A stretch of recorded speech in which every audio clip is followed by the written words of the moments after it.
Episode 6, The Stockade. While Jim was ashore, it was about 1:30 when the two boats went ashore from the Hispaniola, and the captain, the squire, and I were talking in the cabin. Down came Hunter, who was one of the honest men, and he told us that Jim Hawkins had got into one of the boats and gone ashore with the other men. We trusted him, but we were worried about his safety. After a while, Hunter and I decided to take another rowing boat and go ashore in order to explore. The first two boats had gone far to the right, but Hunter and I came straight in the direction of the stockade which we had seen on the treasure map. There was a man waiting in each of the boats on the shore. They saw us but did nothing. When we landed, I jumped out holding two loaded pistols and ran into the trees. I had not gone more than 100 yards when I came to an open area and saw the stockade. There was a little hill that had a fresh water spring coming out of it. A strong wooden house, which was big enough to hold about 20 people, had been built by this spring.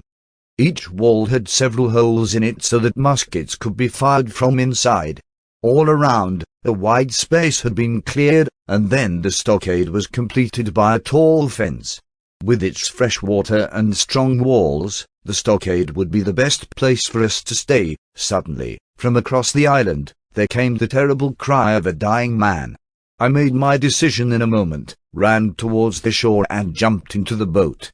We were soon on board the Hispaniola again, where everyone was frightened and worried. I told the captain my idea and we made a plan.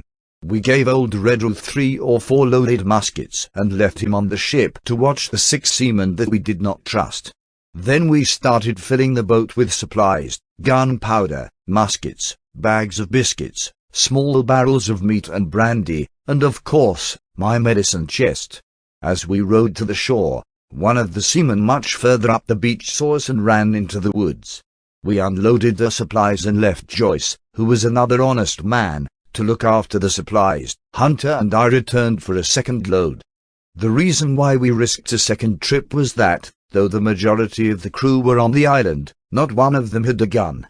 When we had unloaded after the second trip, Hunter and Joyce stayed ashore and I rowed as fast as I could back to the Hispaniola. Then Squire, Captain Smollett, Redruth, myself and one other sailor, Abraham Gray, climbed into the boat. This fifth trip was dangerous. There were too many men, and we were also carrying another load of supplies. The sea had become rougher and several times some water came over the side of the boat. Suddenly, the captain said, "Look behind us." The gun. The 5 men left on board were preparing to fire the cannon. We had forgotten all about this big, powerful gun. Israel was Flint's gunner, said Gray, with fear in his voice.